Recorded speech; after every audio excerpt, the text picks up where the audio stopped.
Thanksgiving morning arrived crisp and quiet, spreading a golden sunlight across the Parker home like a warm blanket. Inside, the smell of cinnamon, roasted turkey, and sweet potato casserole drifted through the air, but there was something missing. There was no music playing, no laughter, no children running, no rest, only tension, only perfection, only pressure. Alicia Parker moved through her house as if she was preparing for royalty. Every napkin perfectly folded, every silver fork lined exactly 1 inch from the plate, every candle, every flower, every place card carefully chosen for exactly the right people. Because this wasn't just Thanksgiving, it was her show, her moment, her chance to impress the church board, a charity director, and 2 influential businesswomen she believed could open doors for her life, her vision, her dream. She told herself it was ministry, opportunity, purpose. But secretly, quietly, it was about image, position, acceptance, control. Her husband Michael watched her from the living room doorway. He held a cup of coffee but hadn't taken a sip. He just watched her, moving quickly, urgently, anxiously. He loved her drive, her passion for excellence, but he also saw something she couldn't see. Somewhere along the line, gratitude had been replaced by performance. Thanksgiving had turned into inspection. Hospitality had turned into strategy. He softly said, "You know, Thanksgiving isn't supposed to be a presentation. Maybe it's just supposed to be Thanksgiving." She heard him, but didn't listen. She smiled politely, but her heart was too full of plans to make room for peace. She told herself she wasn't doing anything wrong. She was creating the perfect environment to honor God. But in truth, she was not honoring God. She was trying to impress people. And then it happened. At 9:12 a.m., the doorbell rang. She looked up, surprised. No deliveries were scheduled. No guests were expected this early. She glanced at her husband, then walked to the door. She opened it, and on her porch stood an older man. He wore a faded brown jacket, worn-down shoes, and carried a toolbox in one hand and a small casserole dish in the other. He looked gentle, quiet, out of place. He smiled. "Good morning. I was told you might need a little help today. Brought something from my family table, too. Sweet potato casserole." She froze for a second. Not rude, not cold, just uncertain. Her eyes couldn't figure out where he fit. He didn't look like a guest, didn't look like a worker from the event service, didn't fit the image she was trying to present, and she was too distracted to see what was standing right in front of her. Her husband stepped forward warmly. "Mr. Daniels, you made it. Glad you're here." He shook the older man's hand and helped him inside. She whispered, "You hired him? On Thanksgiving?" Her husband nodded. "He helped at the community center. Good man. Thought he could help today." She looked at the man again. He didn't look like he belonged in a house full of fancy people and expensive decorations. He didn't look like someone important. But she didn't argue. She just said, "Sure. You can put that casserole somewhere in the kitchen." And she walked away. The house kept moving. The plans kept pushing. The schedule kept ticking. Guests began arriving, and Alicia slipped into her role. Perfect hostess, perfect presentation, big smiles, warm welcomes, all the right words. Everything was just right. Everything looked blessed, but not everything was. Mr. Daniels moved quietly through the house, fixing chairs, helping carry things, greeting children warmly, speaking gently to her elderly mother, complimenting the food even before tasting it. He moved with humility, with grace, with presence, but hardly anyone noticed him. Certainly not Alicia. She didn't see the wisdom in his slow smile. She didn't see the depth in his eyes. She didn't see the strength in his silence. She only saw someone ordinary, and that was the lesson she didn't even know was beginning. Because it wasn't just Thanksgiving, it was a test. Not the kind of test that measures how well you decorate a table, but the kind that measures how well you see a soul. She thought Thanksgiving was about impressing people, but God was about to show her that Thanksgiving was always and only about recognizing Him. Even when He arrives quietly, even when He stands at your door in worn shoes holding a casserole, even when He doesn't look like who you expected, He's exactly who you needed. And that morning, she didn't know who she was really hosting, but heaven did. The guests began arriving slowly, one by one, carrying velvet-wrapped desserts, high-end gift baskets, and sparkling cider that looked more expensive than it should.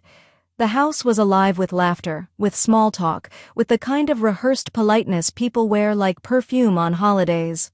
Alicia greeted them with elegance, grace, and careful choreography, making sure every smile landed, every compliment was delivered exactly right, and every important person was seated in the most flattering light. Every word, every eye contact, every gesture felt like a performance. The problem was, it was. She moved through conversations with polished charm, nodding, laughing, highlighting her achievements and recent projects, carefully avoiding the rough, unfiltered parts of her life, the loneliness, the stress, the growing distance between her and her own family. There was something she didn't want to admit. She was admired in public, but unrecognizable to herself in private. Meanwhile, Mr. Daniels, the humble man with the casserole, moved quietly from room to room, placing chairs, refilling water glasses, helping an elderly guest find their seat. No attention, no applause, no recognition. But he seemed untouched by that. He watched people, not to judge them, but to understand them. He watched Alicia's smile.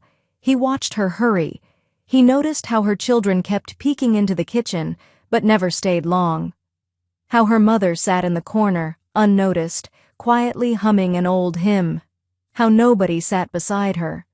The sun began dipping, casting long shadows across the elegantly set dining room. When dinner was finally ready, everyone gathered around the long table, beautifully prepared, pictures taken, faces posed.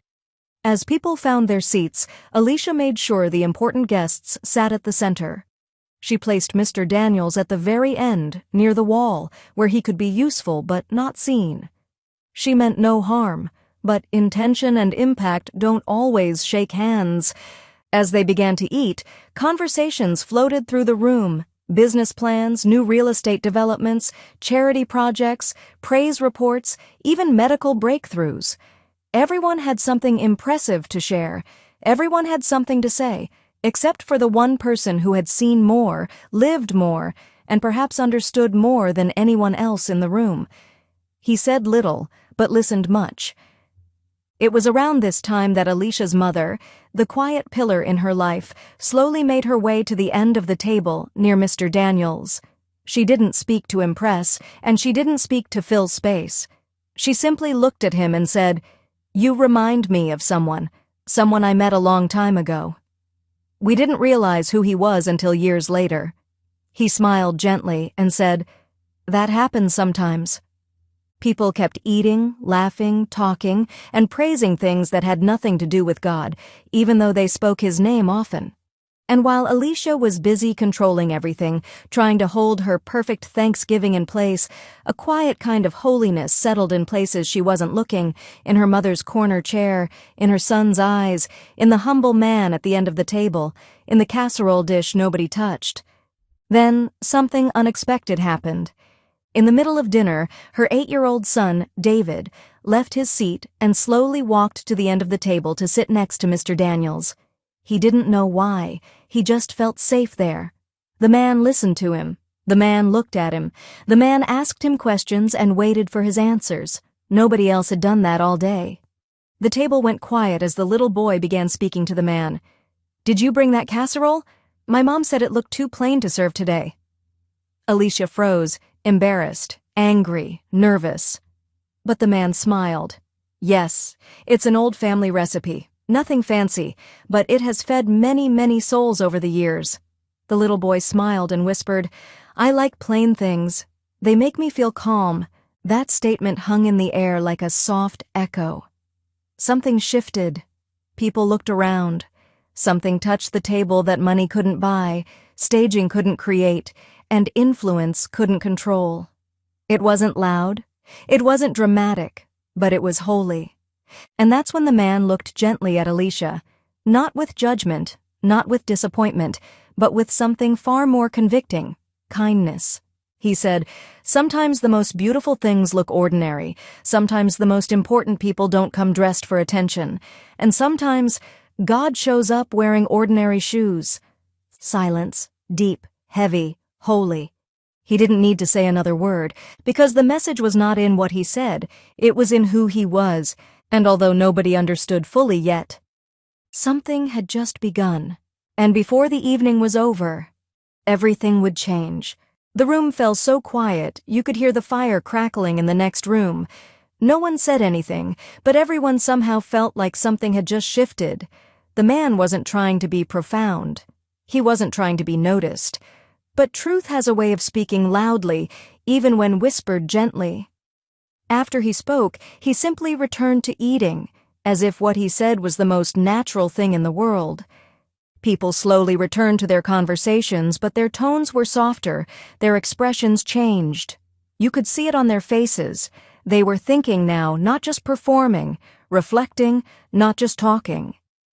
One of the businesswomen, elegantly dressed in deep blue satin, leaned forward and looked closely at the man. She whispered to the woman beside her, "He looks familiar to me. I don't know where from, but I've seen him before." The other guest shrugged and said, "Probably from the community center. I heard he works in maintenance or something like that." But the first woman shook her head. "No, not like that. Not that kind of familiar." She didn't have the words for what she meant. She only knew that she sensed something different about him. Something humble, yet powerful. Not in a loud way, but in a deep way, like an old tree that had seen storms but still stood tall. Meanwhile, Alicia tried to move the dinner forward, smiling and chatting, but her thoughts were not at peace. For a reason she couldn't explain, she suddenly felt unsettled, not embarrassed, not exposed, just seen. It was as if someone had spoken directly to a part of her heart she had carefully, intentionally kept hidden, the part that was tired of proving, tired of performing, tired of trying to be impressive when she really just wanted to be at peace. Her mother watched her silently, almost knowingly. The older woman gently patted Alicia's hand and said, "Sweetheart, presentation impresses the eyes, but authenticity reaches the heart." She didn't look at the guests when she said it. She looked toward the end of the table, where the man sat.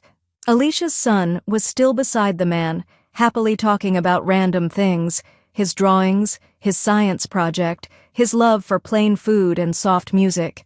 The man listened to him with interest, nodding slowly at every sentence as if the little boy was telling him the most important story in the world. He honored him with his attention, something many adults had forgotten how to do. One of the guests noticed this and said, smiling softly, "Wow, he really listens when people talk." Another agreed, "Yes, most people wait to speak, but he listens to understand." Nobody knew why that mattered so much. But in that moment, it did. Then something unexpected happened. The elegant woman in blue suddenly gasped quietly, covering her mouth. She looked at the man closely, squinting, processing a memory. Then she whispered to herself, "It can't be." She leaned over to Alicia and whispered, Is that who I think it is?"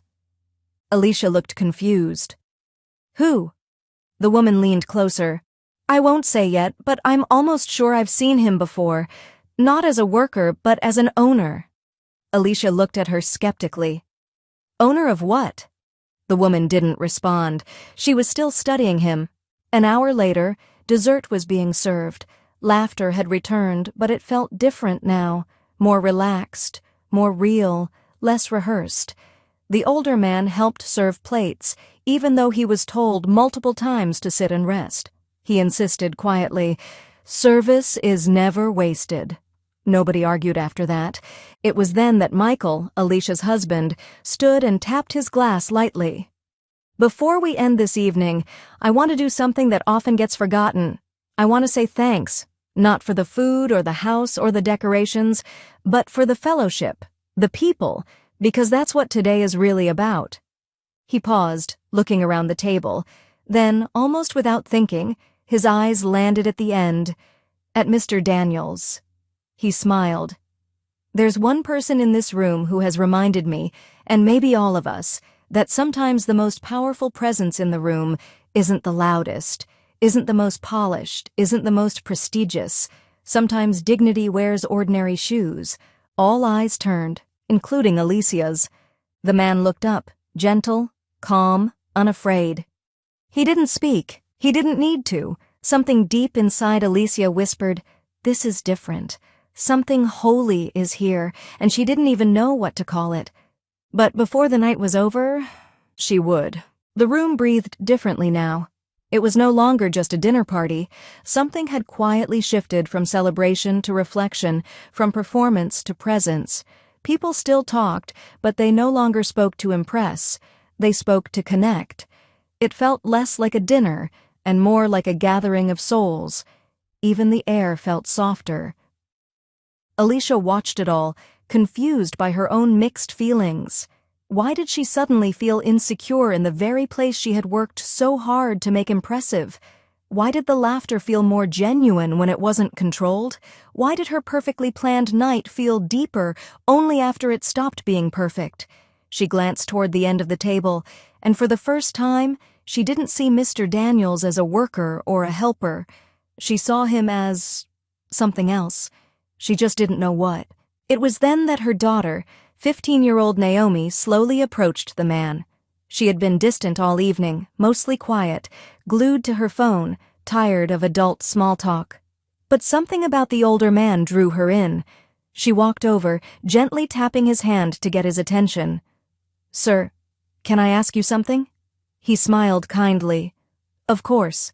She hesitated, then asked, "Why, do you seem so calm when everyone else seems so rushed?" The table grew silent again, not because of volume, but because of presence. Everyone listened. He smiled and said, "Because peace doesn't follow people who chase performance.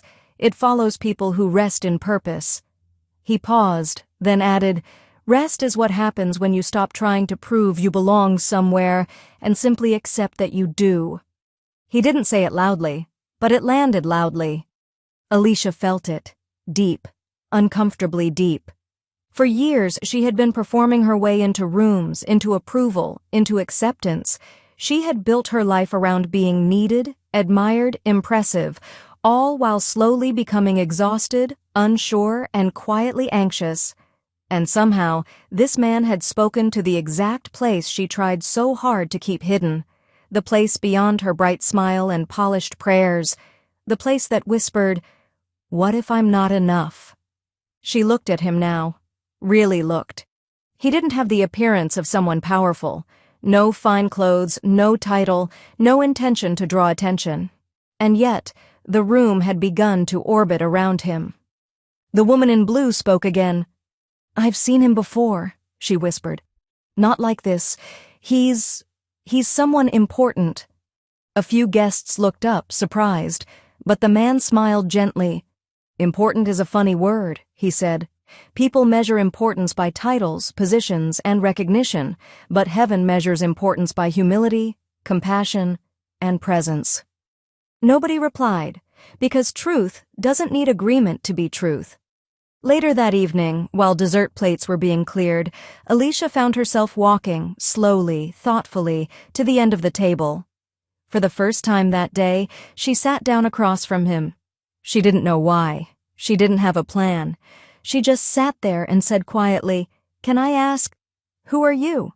He didn't answer right away. Instead, he looked around the room, at her mother humming an old hymn, at her son laughing freely at something simple, at her daughter, finally off her phone, journaling thoughts instead. He looked at her husband, quietly smiling. Then he looked right at her and said gently, "The better question might be, why does knowing that matter?" She froze. He didn't say it harshly. He didn't say it to embarrass her. He said it because he wanted her to see something deeper. He continued, "If I told you I was someone with influence, would you value what I said more? If I looked wealthier, spoke louder, dressed finer, would it make what I brought more worthy of being heard?" She felt something unravel inside her, not in a painful way, in a freeing way. And then, almost like a whisper, he said, "People don't need to be proven valuable. They already are. Sometimes the most extraordinary people walk into our lives wearing ordinary shoes." Silence. Not a heavy silence, a holy one. He didn't reveal who he was because maybe that wasn't the point. Maybe recognizing God's presence in others is more important than recognizing status. And though he remained quiet about his identity, something in her heart was being revealed, and something in her home was being restored. Even though Thanksgiving wasn't over, sometimes restoration begins long before the revelation. The night deepened and the candles flickered softly across the long dining table. Some guests gathered in the living room, sipping cider and chatting in softer tones than before. The earlier energy had faded, replaced with something calmer, something deeper. It no longer felt like a social event. It felt like a moment, and everyone somehow knew it. Mr. Daniels had moved from the dining area into the sunroom near the back of the house, sitting quietly on a wooden bench, talking with Alicia's mother. She seemed at ease beside him, almost familiar with him, as if they'd known each other for much longer than anyone realized. They didn't talk loudly, but their presence felt peaceful, anchored, intentional. People walked by, glanced, exchanged quiet smiles, and kept moving. Nobody interrupted. They didn't know why, but it felt like that little space was holy. Alicia stood at the edge of the room, watching them both. Something stirred in her. She hadn't felt it in a long time, not since the days when faith was simple, before status complicated it, before image outweighed intimacy, before presentation replaced presence. She stared at her mother's peaceful smile, and something inside her whispered, "You used to look like that." She slowly walked into the sunroom, not rushing this time, not performing, just walking. She didn't know what she was going to say. She only knew she couldn't leave the night unchanged. Her mother looked up at her with a knowing expression, not surprised, not startled, just ready. She moved slightly, making space on the bench. Without a word, Alicia sat beside her, across from the man who seemed to carry something greater than anyone could see. But this time she didn't see a helper, or a worker, or a man out of place. She saw value, presence, dignity, and without knowing why, she wanted to listen. Her mother spoke softly. "You know I don't talk about certain parts of my life much, but I feel tonight is a night for remembering what God has done." She looked at the man, not with curiosity, but with gratitude.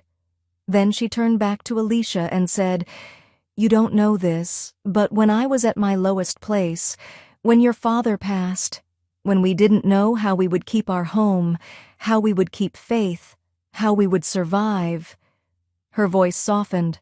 Someone stepped in, not loudly, not dramatically, but clearly. He didn't just help us financially. He helped us spiritually, mentally, and with dignity. He helped us see that God had not forgotten us. Alicia listened closely. She had never heard this part of the story. Her mother continued, "I never told you who helped us because I didn't want you to associate generosity with status. I wanted you to see generosity as identity. Some people give because they have money, others give because they have a heart like Jesus." She paused and looked at the man sitting across from them. Alicia's eyes widened, just a bit, not fully recognizing him yet. But something was clicking, slowly. Her mother said, "The man God sent didn't show up with power. He showed up with presence." Then she leaned in, smiling gently, and said, "And presence is what changes lives." The older man spoke, softly, thoughtfully. Sometimes the most powerful moments don't come from being noticed, but from being useful. And sometimes the most important work isn't done by those in the spotlight, but by those willing to stand quietly in the shadows. It was then that Alicia felt something inside her shift. For the first time in a long time, she didn't feel the urge to respond, control, or impress. She simply whispered, "I don't want to keep living like everything is a performance. I don't want to keep impressing people while quietly exhausting my soul. I used to feel God in the small things. I used to feel peace in the simple things. Like my mother does. Like you seem to.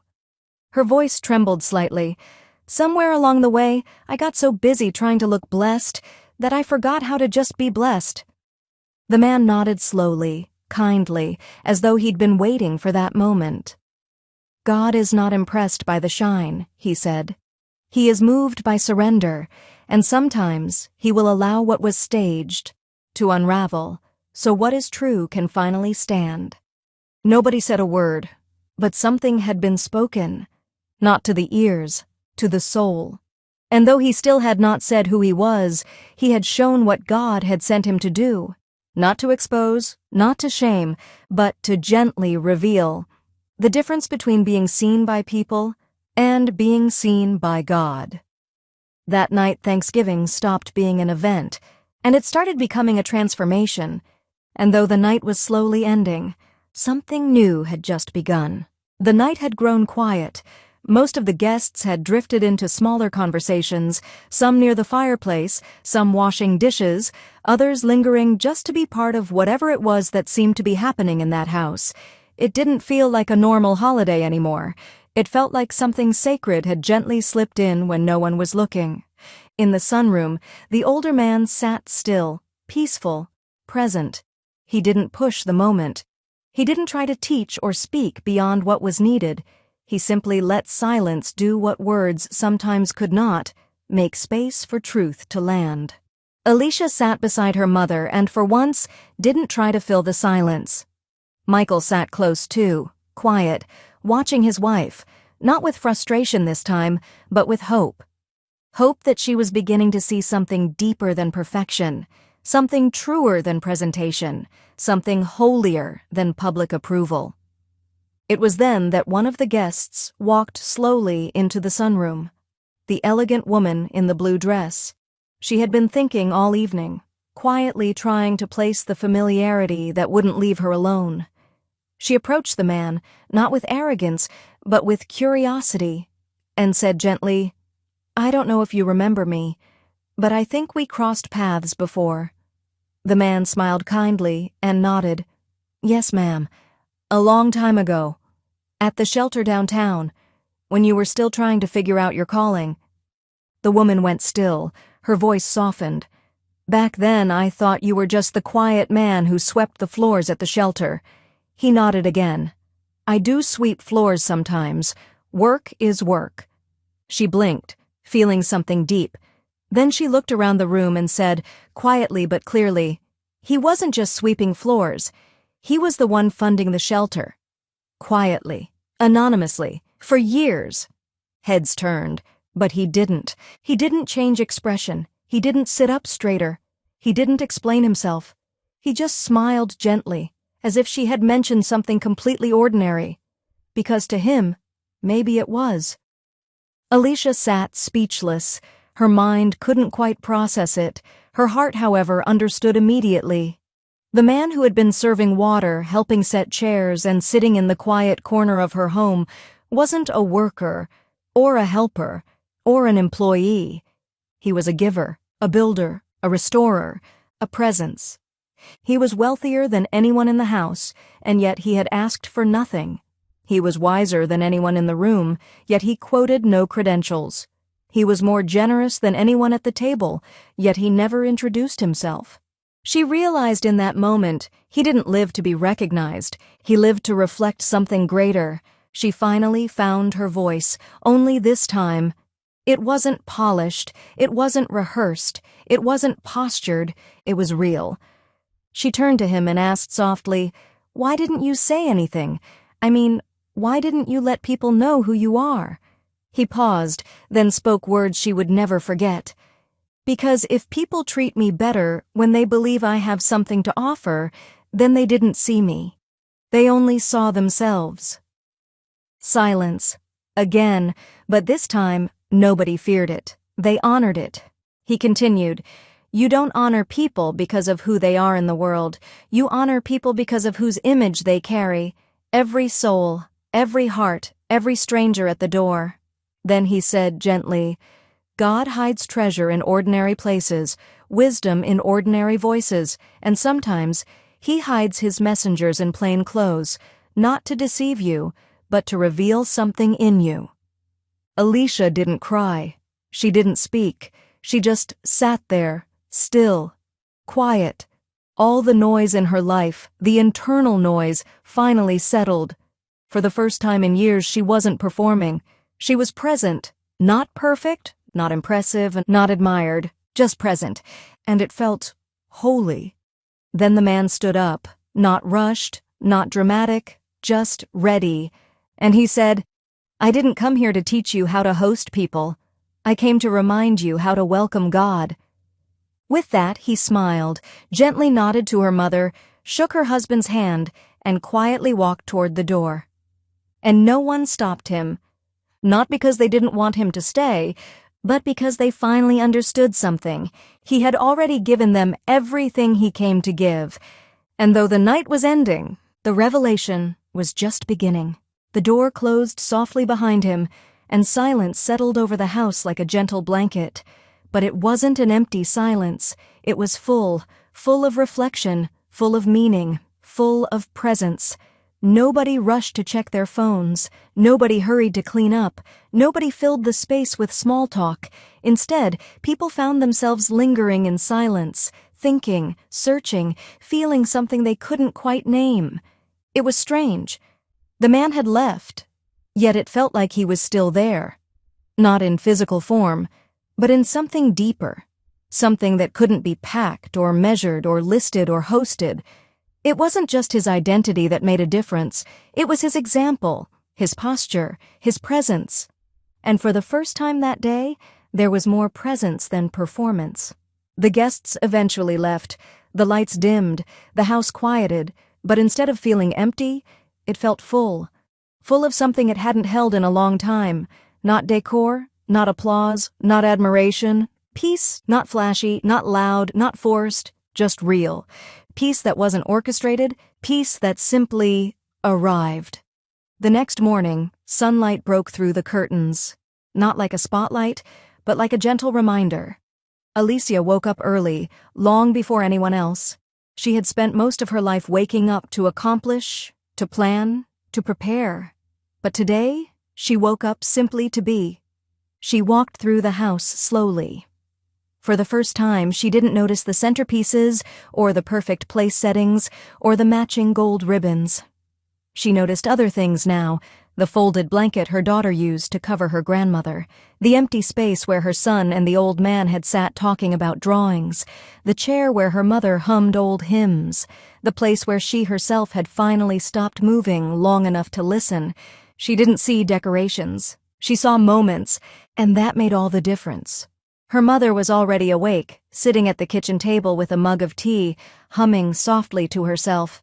No decorations, no clipboard, no performance. Just peace. Real peace. Alicia sat across from her. No performance, no perfect words, no presentation, just presence. She said quietly, "I think I finally understand. Thanksgiving isn't about the table you set, it's about the heart you bring to it." Her mother smiled, nodding. God isn't impressed with perfect tables. He's impressed with open doors, open hands, open hearts. Alicia thought about the old man. The casserole no one touched. The shoes worn down from years of walking into places not to be seen, but to see. Not to be honored, but to serve. She whispered, "I almost missed him." Her mother gently shook her head. "No, sweetheart, you didn't miss him. You just didn't recognize him. There's a difference." Alicia felt a warmth settle in her soul. "Do you think that's why he came? To be recognized?" Her mother smiled softly. "No, he didn't come so that you would see who he was. He came so that you would see who you had become." The words sank deep. Not heavy, just real. Her mother continued, "Sometimes God sends extraordinary people in ordinary form so that we don't focus on the vessel, but on the lesson." Alicia sat quietly, letting the truth land. Then she said something she had never said in her own home before. "I don't want perfect anymore. I want present." It was not a declaration, it was a decision. Not for one day, but for the life ahead. And for the first time in a very long time, she didn't feel like she needed to host the presence of people. She felt ready to welcome the presence of God, even if he showed up in ordinary shoes. In the days that followed, something changed in Alicia's home. It wasn't loud or dramatic. There were no announcements, no declarations, no big speeches. But change doesn't always arrive like a storm. Sometimes it moves like morning sunlight, slowly, softly, gently revealing what was always there. She didn't stop caring about her home, her responsibilities, or her dreams. She simply stopped trying to decorate her worth. She didn't stop hosting friends. She started welcoming souls. She didn't stop preparing tables. She started making room for people. There is a difference.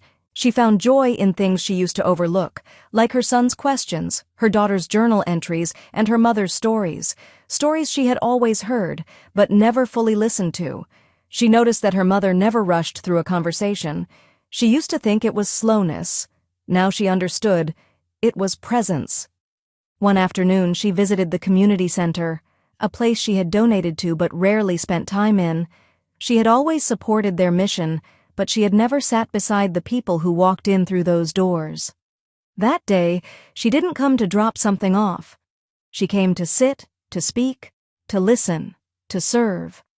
She met a woman sitting in the far corner, clutching an application form with shaking hands. She was unsure, embarrassed, almost ready to give up before she even started. Her clothes were simple. Her shoes were worn. Her eyes were tired, but Alicia saw something different. This time she didn't see need. She saw dignity. She sat beside her, not across from her, beside her. She didn't ask, "How did you end up here?" She asked, "How can I walk with you through this?" And the woman cried, not because she was pitied, but because she was seen. After helping her fill out the application and finding resources, Alicia placed her hand on hers and said softly, "I can't promise you I have all the answers, but I can promise you won't walk through this alone." The woman looked up, surprised, almost in disbelief. And then, for the first time in her life, Alicia said something she had never said to anyone outside her own home. "Come to dinner at my house this Sunday. I won't host you. I'll welcome you." At first, the woman hesitated, unsure. But then she nodded, not because she trusted Alicia's resources, but because she trusted her heart. That Sunday, Alicia did something that felt unusual, yet strangely right. She didn't prepare for approval. She prepared for fellowship. There were no place cards, no seating charts, no elegant introductions, just baked chicken, cornbread, laughter, vulnerability, napkins that didn't match, and stories, real stories, the kind that don't need perfect lighting or expensive decor to matter. And soon, what started as a dinner table became a circle of healing. Her mother smiled quietly. Her husband helped set the table. Her daughter asked deeper questions. Her son sat next to the guest, telling her about his sketches. And for the first time, nobody was performing. Everyone was present. After dinner, the woman stood by the door, holding her coat close. She paused, looked back at the Parker family, and said something that made them all still. "This house feels like someone prayed here, not for perfection, but for peace." Alicia looked at her mother, then she looked at her children, then she looked at the door. The same door where a humble man had once stood, holding nothing but a casserole dish and worn shoes. And suddenly she understood. It's not about what walks into your house, it's about whether you're prepared to recognize it when it does. And on this night, she finally was. Weeks passed, and Christmas lights slowly replaced pumpkins on porches. The Parker home felt different now, not because anything dramatic had changed, but because something sacred had. The pace was slower, the conversations were deeper, the laughter was softer but fuller. The atmosphere wasn't perfectly curated anymore. It was warm, real, present, and strangely holy. One evening, Alicia sat in the same sunroom where the older man once sat with her mother. She opened her journal, not to plan, but to process, not to design a moment, but to remember one. She wrote, "God didn't send that man to correct me. He sent him to awaken me." She paused, then continued, "I used to think that hosting was about preparing tables, polishing silver, impressing guests. But real hospitality was never about the house. It was always about the heart. Real welcome is not about what people step into, but how they feel when they arrive." She looked around the room. No perfect decorations, no staged lighting, no carefully positioned pillows. Just a home. A lived-in, imperfect, authentic home. She whispered to herself, "He didn't change my house. He changed how I see people." She thought of the woman she invited, the one with shaking hands and quiet eyes, the one who laughed with her children and told stories nobody had ever asked to hear before, the one who felt peace in a place that wasn't polished, but was present. That night, she remembered the old man's words. Sometimes the most important work isn't done by those in the spotlight, but by those willing to stand quietly in the shadows. She closed her journal and whispered, "Sometimes God shows up wearing ordinary shoes." It wasn't just a title anymore. It had become a belief. The next Sunday, her home was open again, not for perfect events, for people, a widowed neighbor, a young teacher with nowhere to go for the holidays, a man who had recently lost his job, a college student away from home, none of them impressive, none of them important in the eyes of the world, but she had learned. Importance isn't what the world gives you. Importance is what heaven sees in you. They ate, they talked, they shared stories, they prayed, not because it was scheduled, but because it felt right. And when they left, one of them paused at the door, just as the woman from before had done, and said softly, "This house feels like somebody finally stopped trying to look blessed, and simply began to be." Alicia didn't speak. She just nodded. Because sometimes agreement doesn't need words.